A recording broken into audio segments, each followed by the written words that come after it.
Vous serez baptisés du Saint-Esprit dans peu de jours. Vous recevrez la vertu du Saint-Esprit qui descendra sur vous. Et vous me servirez de témoin. Acte 1, 5, 8. Demeurez dans la ville de Jérusalem jusqu'à ce que vous soyez revêtus de la puissance d'en haut. Luc 24, 49. Les disciples de Jésus avaient entendu parler par Jean du baptême de l'Esprit. Jésus leur avait dit lui-même que le Père donne le Saint-Esprit à ceux qui le lui demandent. Luc 11, 13. Il leur avait dit aussi que l'Esprit du Père parlerait en eux. Matthieu 10, 20. Et la veille de sa mort, il leur avait annoncé que l'Esprit viendrait à eux pour convaincre le monde de péché. Pour eux, l'envoi du Saint-Esprit se rattachait donc à l'œuvre qu'ils auraient à faire et à la nécessité de recevoir la force de l'accomplir.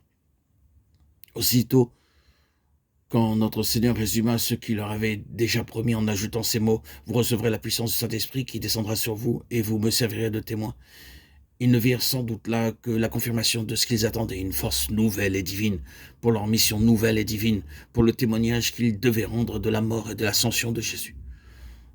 Tout ceci était d'accord avec ce que leur disait déjà l'écriture de l'œuvre de l'Esprit. Dans les jours avant le déluge, l'Esprit de Dieu avait contesté avec les hommes.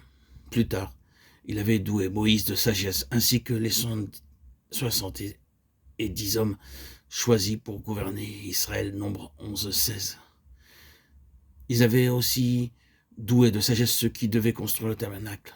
Au temps des juges, l'Esprit avait envoyé force et puissance pour vaincre l'ennemi. Au temps des rois et des prophètes, il avait donné la hardiesse de témoigner contre le péché et de proclamer la rédemption promise. Chaque fois qu'il a parlé de l'Esprit dans l'Ancien Testament, c'est à propos du règne de Dieu et de son service. Dans la grande prophétie que Jésus lut à Nazareth, au commencement de son ministère, il est dit que l'Esprit du Seigneur l'Éternel est sur lui pour publier aux captifs la liberté et pour consoler tous ceux qui sont dans le deuil. Ésaïe 61, 1. Aux yeux des disciples qui connaissaient bien l'Ancien Testament et qui avaient longtemps suivi Christ, la promesse de l'Esprit ne pouvait avoir d'autre but que celui de leur assurer la force voulue pour leur mission après l'ascension de leur Maître.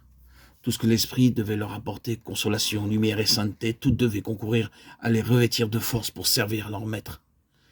Plus à Dieu que l'Église de Christ comprit ainsi l'envoi de l'Esprit, que tous ceux qui demandent le Saint-Esprit n'eussent d'autre but que celui de devenir de fidèles témoins de Christ zélés à conquérir le monde pour lui. Il est toujours regrettable de laisser perdre une force. La sage distribution de la force est le grand moteur de toute organisation et de toute industrie. L'Esprit est la grande force de Dieu, celle de la rédemption divine. Il descend du trône de Dieu, de celui à qui toute puissance a été donnée. Matthieu 28, 18. Pourrions-nous donc croire que Dieu laisserait perdre cette force divine en l'envoyant à ceux qui ne la demanderaient que pour leur propre satisfaction, la satisfaction de se voir très saint, très sage ou très grand? Certainement non. Le Saint-Esprit est la force qui doit continuer l'œuvre pour laquelle Jésus a sacrifié sa vie. Pour recevoir cette force-là, il est donc absolument nécessaire que nous soyons disposés à faire l'œuvre que l'Esprit est chargé d'accomplir.